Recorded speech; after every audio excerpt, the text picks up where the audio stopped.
Que faites-vous lorsque vous échangez votre crypto et ne récupérez rien en retour? C'est ce qui est arrivé à un trader. Bonjour, bonsoir, bon après-midi, peu importe où vous êtes, peu importe quand vous êtes. Merci d'avoir regardé mes vidéos. Je m'appelle DaVinci Jérémy. Vous savez comment je fais? Tout va bien ici à Dubaï. Le marché baissier touche à sa fin. Nous allons commencer à voir quelques signes de reprise arriver. Dans un futur proche, en grande partie grâce à Cramer. Je plaisante. J'espère que vous avez regardé l'émission d'hier où nous avons parlé de Cramer, l'indicateur Cramer, qui clignotait. Et oui, je pense vraiment que nous allons voir une lueur d'espoir dans le monde de la crypto. Et cela signifie qu'un grand nombre de nouveaux arrivants vont arriver. Alors soyez prêts, d'accord? Assurez-vous d'être alignés et positionnés. Avec votre crypto, que vous achetiez du Bitcoin, de l'Ethereum ou certaines altcoins, de nombreux projets différents vont décoller dans l'année à venir. Dans un an seulement, les choses seront complètement différentes. Alors soyez prêts.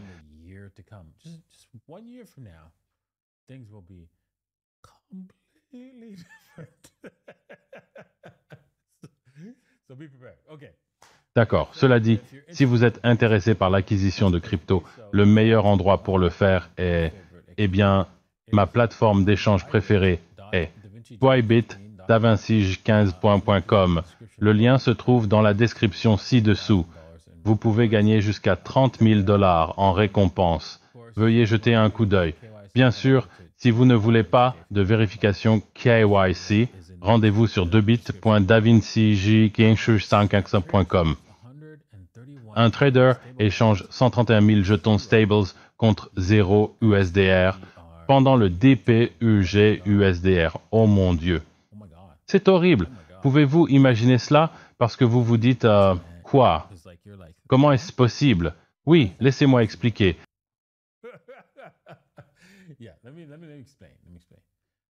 Laissez-moi expliquer. Lors de la crise du 11 octobre, impliquant un stablecoin adossé à l'immobilier en dollars américains, le Real USD, un trader semble avoir échangé 131 350 jetons USDR, correct, contre 0 pièces USD, votre USDC.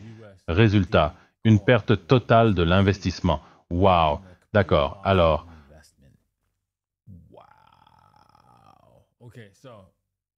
en continuant ici, selon le rapport du 12 octobre de la société d'analyse de la blockchain, Look On Chain, l'échange a eu lieu sur la chaîne Binance via un échange décentralisé, le DEX OpenOcean, à un moment où l'USDR, le DPEG, avait perdu près de 50% de sa valeur nominale en raison d'une pénurie de liquidité. Un bot d'extraction maximale de valeur, MEV, a ensuite repéré. Cette transaction a généré un total de près de 100 000 $ de profit grâce à l'opération d'arbitrage. Oh mon Dieu, ce pauvre gars, je veux dire, j'ai vu la transaction. Fondamentalement, parce que vous utilisez un échange décentralisé, cela ne vous garantit pas de valeur car l'échange décentralisé peut vous donner aucun jeton. Et selon lui, vous ne pouvez transférer aucun jeton. Vous vous dites, quoi? Comment peut-on ne pas transférer de jetons? En fait, je pensais que j'aurais juré avoir vu cela dans une transaction. Vous pouvez le voir sur la blockchain. J'imagine que ce n'était pas dans cet article particulier. Je regardais un autre, mais oui, sur la blockchain, vous pouvez effectivement ne recevoir aucun jeton d'un jeton spécifique. Et c'est une transaction légale. C'est dommage que cela soit arrivé à cette personne. Il a fait une vente panique. Vous devez faire attention avec ça, avec les échanges décentralisés. Vraiment, il ne devrait pas faire ça. C'est en partie un bug qui devrait corriger ça. Il devrait être précisé. Eh bien, vous savez ce quoi? Nous allons vous donner ceci. Le voulez-vous? Mais il y a une option, non? Dans ces échanges décentralisés, généralement pour dire, s'il y a un glissement massif, je n'accepte pas. Mais il a probablement désactivé ça, non? Vous pouvez effectivement désactiver cela. Habituellement, c'est réglé à environ 3% ou quelque chose comme ça. Donc, pendant cette crise, il a probablement juste dit « Ok, laissons tomber ». Et il a malheureusement obtenu rien. Oh là là, alors comment faire face à ça? Que faire? Eh bien, je veux dire, il va falloir repartir de zéro et en crypto, ce n'est pas si grave, non? Il y a plein de façons différentes de gagner de la richesse en crypto. Vous pouvez effectivement, vous savez, aider un projet et obtenir quelques jetons crypto. Surtout aujourd'hui, je veux dire, même si vous achetez simplement dépenser quelques dollars sur quelques jetons crypto, vous pouvez voir un renversement massif de votre richesse venir l'année prochaine et l'année suivante. Car oui, le marché haussier, vous pouvez voir des mouvements extrêmes dans l'action des prix des crypto-monnaies qui vont arriver l'année prochaine. Alors, assurez-vous d'être positionné pour cela. Et donc, ouais, c'est ce que je suggérerais à ce gars de faire. Ce n'est pas la fin du monde. Vous pouvez récupérer ça en crypto. Vous savez, ne vous enlevez pas la vie à cause de ça. D'accord, entrons dans les graphiques. D'accord. Avec cela, vous pouvez voir que j'ai fait quelques opérations et oui, c'était clair que l'objectif était là en bas. Je n'ai pas tout à fait fait ce trade car il m'a stoppé, mais ouais. J'avais quand même raison à la fin. Regardons juste le cadre temporel plus long au lieu du 15 minutes en fait. Alors, c'est une ligne de tendance intéressante. Elle tient certainement bien.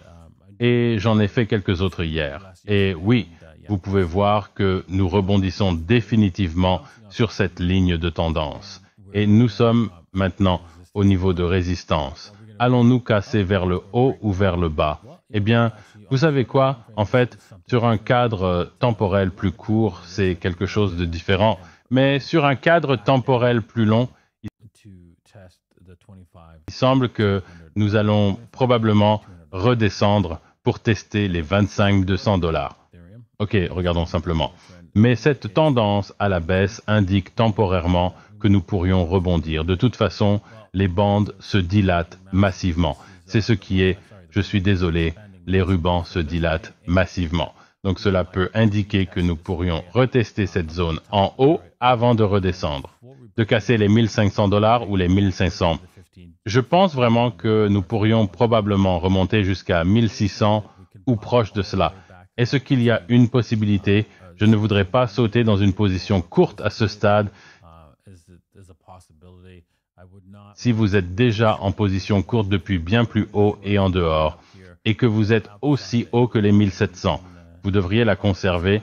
Il est très probable que nos mouvements ou stops à seuil de rentabilité vont probablement vous donner d'autres occasions de réaliser des bénéfices. Mais entre-temps, vous pouvez probablement prendre une position courte quelque part. Plus haut, mais faisons simplement une projection FIBO, voyons ce que ça dit. N'entamez pas encore la position courte. Alors ouais, on peut probablement voir le 61,8 être révisité ici car c'est très probable. Et vous pouvez voir qu'il y a beaucoup de concordance ici avec le 50% 38,2. Il semble très probable que nous revenions dans cette zone et aux alentours de 16. Eh bien, la zone de 1580 est retestée cette zone. Bon, c'est Ethereum, mais si nous cassons, si nous commençons à casser, je pense que nous devons casser un peu plus bas que les 1515. Si nous cassons les 1500 dollars, cela signifie probablement que nous sommes en train de baisser. Alors, c'est aussi une possibilité, mais je pense vraiment que nous pourrions probablement avoir un rebond. C'est ce que je recherche à court terme avant de réellement commencer à baisser. Jusqu'où pourrait aller ce rebond? C'est à peu près n'importe laquelle, mais la mienne indiquerait. Je dirais qu'il pourrait remonter jusqu'à 1580. D'accord. Avec cela, passons rapidement à la dominance. La dominance est toujours dominante, non? Même si elle semble simplement rebondir sur une tendance à la hausse, le point le plus élevé d'une tendance à la hausse. Donc, cette chose pourrait basculer facilement, mais dans l'ensemble, je dois dire que le cas baissier pour la dominance est parti. C'est ce que j'écrivais. C'est ce que je supprime ici. Le cas baissier est parti. Nous sommes dans une situation haussière. Et ouais, c'est ça. Laissez-moi juste me débarrasser de cette ligne, car je ne pense pas qu'elle soit pertinente maintenant. Et ouais, on peut voir que la dominance va probablement décoller, ce qui signifie que le Bitcoin surpassera la plupart des altcoins. Pas tous, mais la majorité d'entre eux. Alors assurez-vous de choisir vos altcoins avec soin si vous suivez la petite stratégie, car hey, vous savez quoi? Les altcoins vont également sous-performer le Bitcoin de manière significative. Alors, assurez-vous de prendre soin. D'accord? Merci d'avoir regardé. Merci d'être ici. Je vais répondre à quelques questions après cette vidéo. Si vous êtes intéressé à participer, d'accord? Parce que je fais ça en direct. J'enregistre en direct devant mon public sur davincijurgi15.com et si vous vous abonnez, vous pouvez regarder en direct également ou même participer et voir certaines des opérations que je fais aussi pendant la journée. Alors jetez-y un coup d'œil. Merci de nous avoir regardés et nous vous verrons lundi. À bientôt. Cheers.